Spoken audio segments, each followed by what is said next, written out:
Hi, everyone. Welcome to this next session. I'm quite excited about it because it's with a fellow founder who is also looking to democratize the creative process. So I feel quite connected with the cause. Boris is going to share his journey into creating a tool that seamlessly merges the physical and the digital worlds that enables brands and creators worldwide to participate in textile creation while pioneering responsible design and production approaches to set a new standard in design. So, quite inspiring. First, we're going to watch a video and then I'll see you back on stage.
Wow, beautiful video.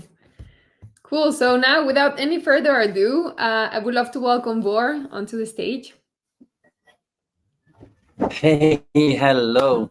Thank you for inviting me, and thank you for giving me the spot here to talk next to all your great speakers that you have. So thanks.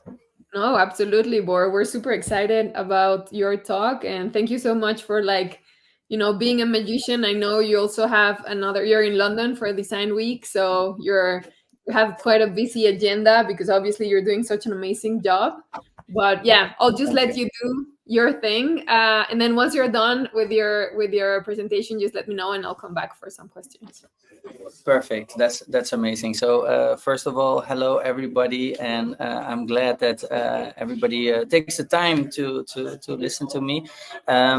If you hear some background noise, I'm not sure if the headphone is working properly, but a funny fact is I'm in the dressing room of the pop-up Rafa store here in London for Design Festival, where we'll speak later at their big event, their 20-year anniversary. So I'm in the dressing room here, but it doesn't mean that I cannot present what we're doing. First of all, it was a big honor to get invited by Graffiti Sketch, and a tool that really tries to democratize an industry to really change the way of how people design, and that lays very close to my heart. And that is also something that I want to tell you about. And we created actually a playground to talk about. So let me grab a presentation to welcome you there and to welcome you to the playground that we created with BYBORRE. Next year will be 10 years, but the most exciting of our world is that we created a space where we can build our own worlds. We have our own DNA, and this is not well. You just saw the video, and I'm pulling this up because it was done by our friends from Optical Art, and the amazing world that they created was through a conversation that I had with them about what we were doing, about how I, in the last 17 years, dove into the textile industry, and how I really created a world for myself where I understood the machines, where I had dialogues with the machines, and I wanted to be able to control the machines, control the supply chain, create a supply chain for myself in the textile industry. And when I was explaining that to them, they said like, well, we have an idea where we actually go from space to space and you don't really understand where you are. And they visited our studio where we have all these crazy machines, and they said like, it looks like you're in space. It looks like you have your own spaceships that you create for the interior world, all the skins and the textiles, and that your mission is to really throw this world upside down. And when they translated that into this video, I thought it was such a beautiful representation of my way of thinking. So BYBORRE, let me tell you a bit more about BYBORRE. So we were founded in 2015 officially. For the 7 years before that, I was already consulting and researching in the textile world, where I really deep dived into the world of everything that we have on and around us. And throughout this journey, I really innovated on textiles, really pushed the industry. And I realized that when you're born, you're already engaged with textiles. It's the first thing you're wrapped into. And actually, in the rest of your life, you will be engaged with textiles throughout every single day. And that made, for me, textile one of the most incredible materials out there. And that also made me want to really push the boundaries of textiles and really understand it. And in the first 7 years of my career, I wanted to understand, where do textiles come from? What can you do with the machines? Where are the fibers from? How do they make yarns? How are textiles actually created with those machines? And what do you do with those textiles? And that started a journey of me traveling the world, searching for the raw materials, searching for the factories that make the yarns that are the building blocks together with the machines, and searching the machine manufacturers to understand all these steps. And while having a dialogue with these steps, I started creating outcomes. And those outcomes were mostly seen as art, or as like, oh, you're such a textile artist, and you always push the boundaries of the machine. But for me, I was just making textile, and I always thought like, well, but everybody could use this textile for anything, even that it maybe looked different and was created a little bit in a different way. But nobody really understood that. So I had to first make a step in my career to create showcases. And those showcases I built in the form of, well, clothing, objects, projects, for instance, like this with Rafa, or what I'm wearing now that we're launching today. But those showcases became a research into how I could translate my creativity. But what most people didn't realize, that the outcomes that were hanging here or that I were wearing were for me never the most important. Actually, the most important for me was the process. For me, it was the understanding that you take all these steps, and all those steps you ingrain with your identity, you ingrain them with your ideas, and then there is an outcome.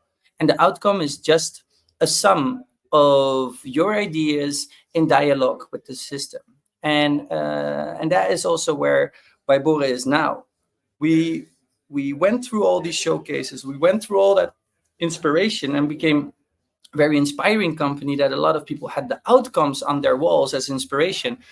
But I really thought, well, we need to make a next step, and we need to make sure that we can supply brands and creators with custom textiles, but especially that we facilitate them, that we make sure that they have the tools and the access to be able to do that. Because one thing that I realized in this industry is that not everybody has access. When you start in this industry, it's not a given that you have the numbers of all the great factories, that you can use all the great resources. And it took me more than a decade of research before I could start my company to get access to open the first doors of the factories and to be able to use responsible materials that I really wanted to use and that I was proud of. So throughout this step, we always pushed and always believed that innovation is the driving force behind meaningful change, because in the end it is all about changing this industry for the better. And even that it is something that we wear every single day, textiles, and that it is something that we find super important and is something that shows our identity, is we don't really know mostly what's behind it.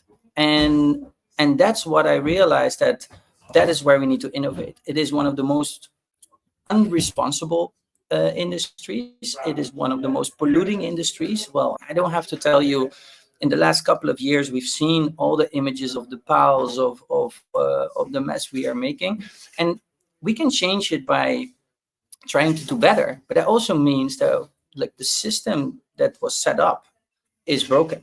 So we cannot just think, okay, we have to use the old system and do it better or differently. No, we have to reimagine that system. We have to be critical to that system. Why are we sampling all these things? Why are we overproducing? How can we change that? How can we digitize big parts of that so that it can become more efficient?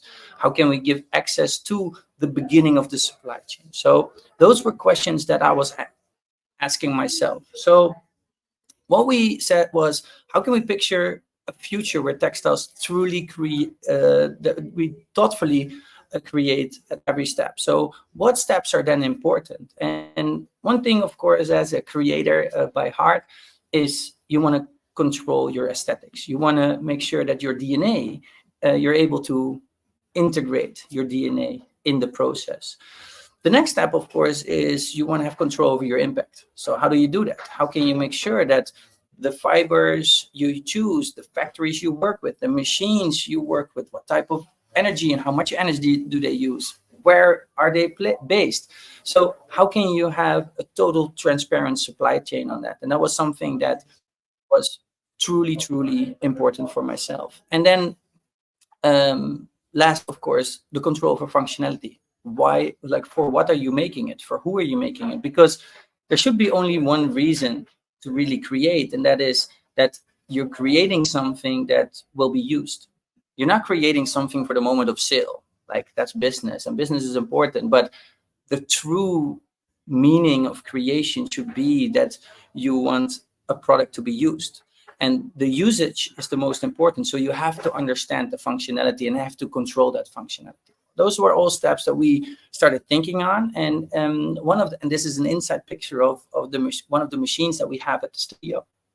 It is a circular knitting machine, because we focus mostly on knitting my whole life. I did a lot of weaving in the beginning, and I do a lot of other things too, but knitting has been my core.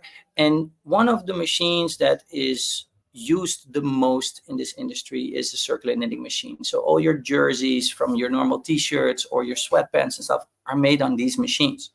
The only thing is, a lot of factories just have one setting, one textile, and they run kilometers to make sure that the economics of scale are good, that we can have the cheapest prices and that we have it done. But the machines can do a lot more. So how we started looking at these machines is as our partners. And the machine manufacturers, we also set them, like, how can we create not just a machine as a manufacturing unit, but how can we see them as a part of the studio? How can we create not just a machine out of it? How can we create a robot out of it that helps us? So we started having a dialogue with the machine and rewriting the software, changing the machine assets, and making sure that we just didn't do one textile with it, but a whole varying range of textiles to really push the boundaries of those machines. This is a product that came out of it, and you see that you can really create a sort of world in it and create an aesthetic. In this case, it is one of the textiles that we can make with a 3D structure. And of course, the 3D structure can have any shape, color, and idea how you want to have it. And we do also thinner textiles and thicker textiles, but that was the one that was coming out of the machine that you just saw at that moment.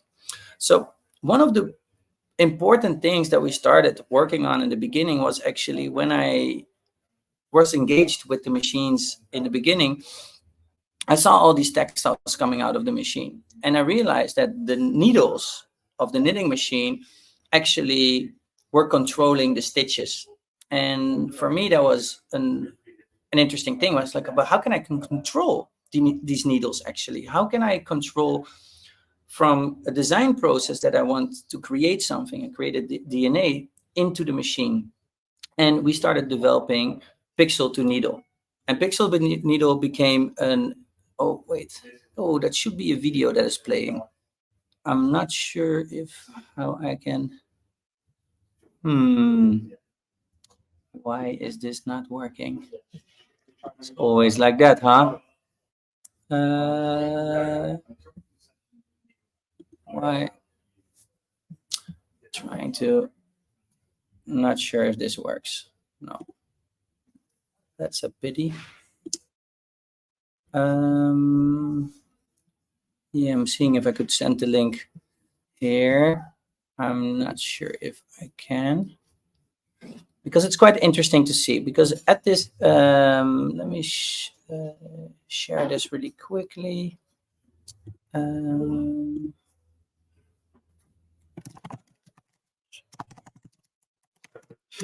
I'll see if I can get it on in a bit. The interesting part is pixel to needle is our design system, and our design system is created in such a way that we control the full stitches now. Let me copy this really quickly. Apologies for the hiccup. That's weird because it was working before. Share anyway.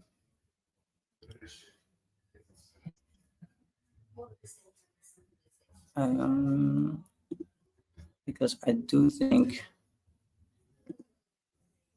well, let's see if the amazing people from Gravity Sketch can pull it up, because I just shared my presentation with them, and see if they can pull slide 9 up and play the video. And in the meanwhile, I will keep on talking. Here we go. Let's see if you can play the video. See, look, I knew that this was going to happen. This is the beauty if you work with a digital platform, huh? So what you can see here is actually inside our Create tool. And inside our Create tool, we have a system where you can choose your own yarn colors, but you can immediately see what colors you can all make with the options. So 4 colors on the front, 4 colors on the back. And normally as a human, you cannot think of what those colors all will be translated. So it's very special that you can see that outcome. So, and then the moment that you upload a picture, you the tool already separates it into different layers. You upload your PNG, it separates it to an X amount of colors that you want it to have. So it can be max 12, but mostly already 3 or 4 is enough. And then you can start playing with those layers. And those layers, you can give different type of fill patterns. You can give them different fill colors. And you can really create a landscape. Now, you see here how we're creating a moon textile designed by one of our old employees, Samuel. That was a great designer that really understood, like, hey, I can create surfaces, I can create depth, I can play with light and dark yarns, and that textile could be used, for instance, for on a couch. So we have our previews that you can see how the textile. Maybe you can play it one more time, and then we can see it. Thank you so much. So then here, for instance, the picture, you just upload it, make it a layer, and then you can play with it. It already drops in, and then you choose your yarns. So the interesting part is now like that anybody that has an idea, or anybody that sees a surface or a picture or has an own handwriting, so think about artists, think about designers, think about brands that have like their own logos, you can translate your own textile. And back in the days, like for me, a minimum of making jersey was like 2,000 meters. And those were problems that I really wanted to solve. So how can we give access to a supply chain that was so big? And nowadays, with our tool, we make sure that people can already develop custom textiles from the minimum of 50 meters. And 50 meters is finished textiles in the factory. So that is ready to use. We can sample in our studio in Amsterdam already by the meter.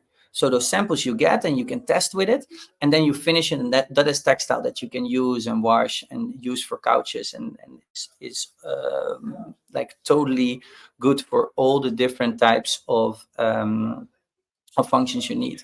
So for me, this creation and building this software was something that I could have never imagined. Like working with our development team, working with our specialist. We can go to the next slide. It made a sort of the world that I had in my head, and it's once possible to create that, and to really sort of imagine that everybody that wanted to create something could suddenly have access within the boundaries of all these specialists, because you don't have to understand the machine, you don't have to understand the textile software, you don't have to understand being a designer, how you sort of design in Photoshop, but you can just immediately work within the safe boundaries. And that created a freedom that I personally never had, and I was always aiming for and always longing for. So that is a bit the beauty where now I came. And being a creator myself, I want to use the tool myself, of course, as a playground. But most of all, what I find super interesting is now that we can facilitate it for others. And every day I see other people using it for different functionalities, for different projects, for different products, for different industries. And that is also something I realized. Textile is an industry that we are all engaging with, and is in elements over all different types of industry, from automotive to tech to fashion to interior to architecture. But the transparency, of course, is one of the things that I found so important. And what you see here is our transparent passport. And our transparent passport is something that we created throughout the last decade. But it started just as a passport because I wanted to be transparent about all the people I worked with and where we were doing it. Because I was proud of the yarn suppliers, I was proud of the factories, I was proud of the people that like made sure that we had all our certifications and that we understood how much energy, how much resources went into it, how much impact we were making, how much we were saving, and all these things became a digital textile passport. And over the last couple of years, the universities that I was working with and the government started taking this passport to Brussels to look at the new legislation for Europe that is coming. So this was one of the examples that the new legislation that is coming in 2027, that we have to be transparent and you have to have a passport.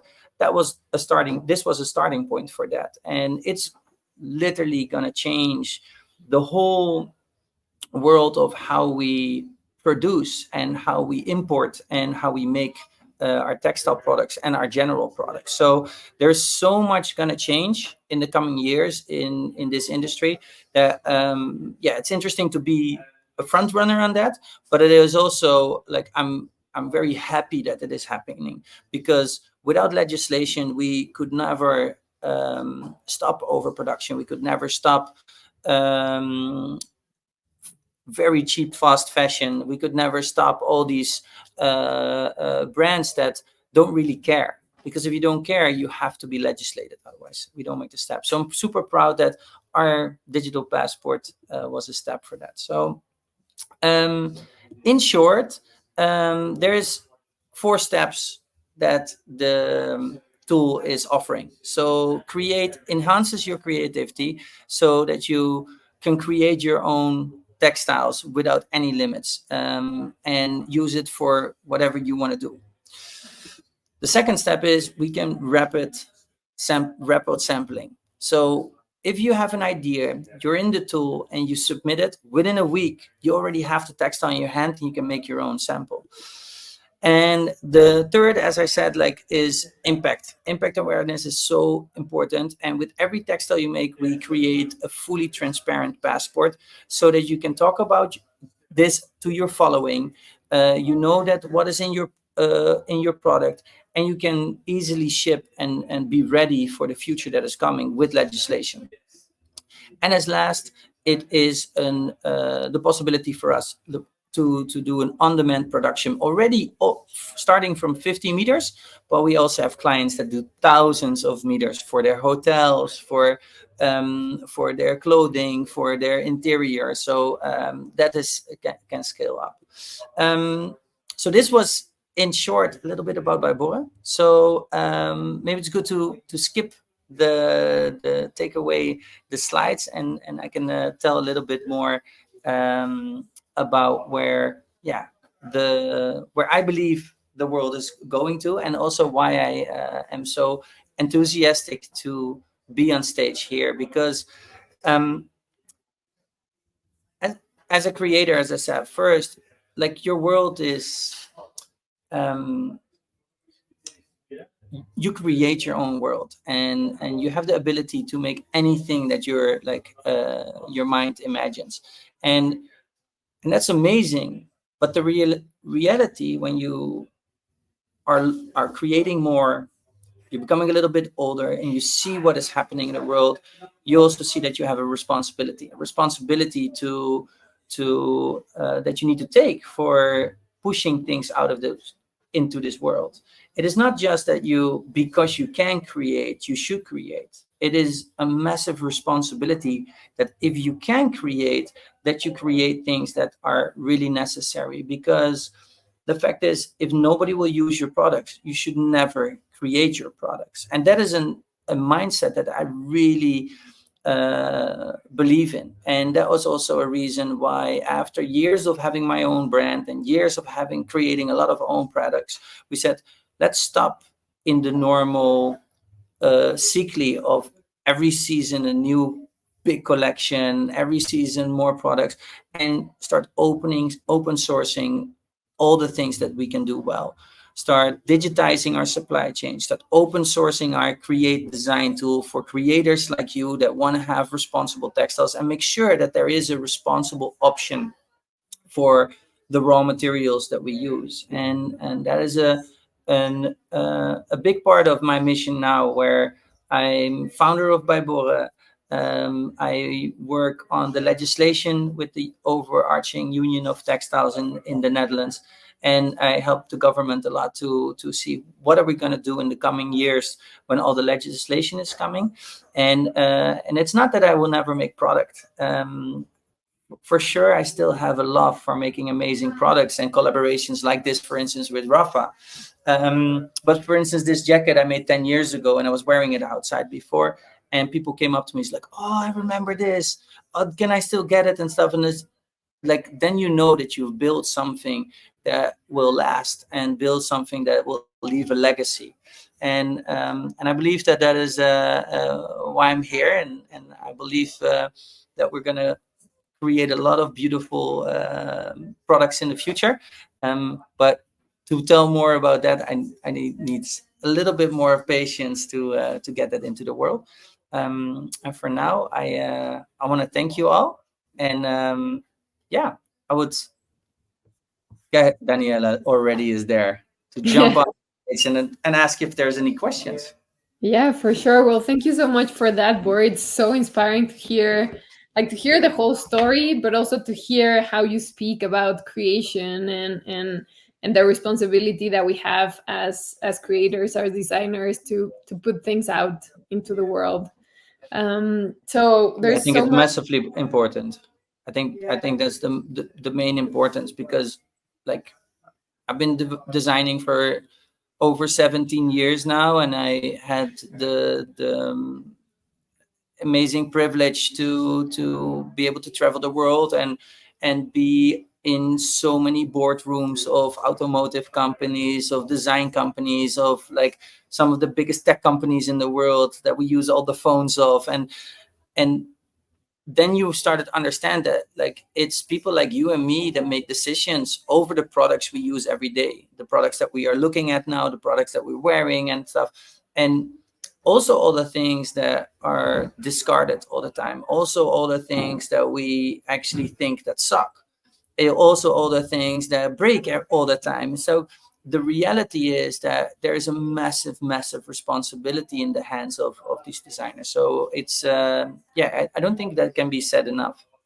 No, you can't. And I think it's always a conversation that we have as designers. It's always something that we carry with us, but in most cases it's something that it's not actioned enough. And so I think I would love to expand a little bit on this, with the machine that you've created and with like all of everything that you're doing at BYBORRE, because what's the actual, like, how do you connect those things? Is it that that designers now are able to, for example, sample things with having less, having to like not create like yarns and like meters and meters of material? Is it that now they can only create like exactly the amount that they need, instead of just like rolls and rolls of like fabric? How is that connection? Because I think it's interesting for the audience to understand this. No, it's a very good point. It's all of the above. I think to start with, I think creating a digital design tool for something that is so physical is important, because like digitization will create efficiency. And the realization is that the textile industry is one of the last industries that is not digitized, because it is so fragmented, it's so big. There is hardly an industry that more people work into. It is fragmented in all different types of machines, all different countries, all different elements. That until now it was hard to oversee this. And I see with the digitization that every little fragment now understands that digitizing their own part will help them with their efficiency. And that means that if everybody digitizes their own part, there are abilities to collectively make that one system. And that is not easy. And one human brain could never understand that. But we see that now with machine learning and AI, we can look at those systems and overlap them and create more or less one system. So you see that it is rapidly speeding up, that supply chains are digitized. And we've seen it in the music industry, where the gatekeepers hold everybody away from the music and we're just drip feeding some things. And now the listeners have direct access to all the music that is made. We've seen it in the movie industry, where it was also, now we have with streaming, we have a direct access to everything. We saw it in product industry, where we have large products like houses, or large products like cars, where we have service systems and systems that we can borrow it, rent it. Think about Uber, that you can use a car but you don't need to own one, and there's loads of those systems. So you see that there's a service driven industry, and we're going to have that with more smaller products that we use, physical products. And so you will see that the gatekeepers of the textile industry, the big gatekeepers of the brands, will not be able to hold the users away from the supply chain. And that is a step that, like, I believe we built, in our case, a blueprint for the circular knitting. But all machines could be given access to. And I find that super interesting. And especially the moment where you have design tools like Gravity Sketch or like Clo 3D, or like that start like give the tools to designers to create what they want to create. And if there's then tools that really understand the supply chain and link the supply chain, you only have to make that sample that you need to make, because you already can see it in your visualization. So one, you have to make way less samples, as you said. You can sample way faster, so it's more efficient. You can make it very pure, your own thing, and you can produce it already from very small quantities. So the economics of scale are suddenly not that interesting anymore. And I was in a talk yesterday with Sellerfeld with the 3D printing, exactly the same. Like they can print one idea, and of course that like there is a lot to it that industries do different things, but it's interesting to see like how do we connect all these elements, and how can everybody have access to these elements. That having access is not the key anymore, but it is having a good idea is the key, and that is new for the generation to come. My generation and the generations before that, they could only do great things if they had access. So a lot of their time they spent on getting access, getting well known, being everywhere, like earning money, or you were born into it. So like that now changes, because the moment that you have a phone, if you look at the new iPhone that was launched, what you can do with it already, it is to an extent that a decade ago you had to have like years of experience. You had to have an education to like film or to make videos and stuff like that. All changes now, and now with these tools you have access to create something. I think maybe one of my proudest moments was that I had a kid at the studio that loved textiles, never saw a textile factory machine, just turned 16, graduated high school, wanted to do something with design, and he got introduced to the tool.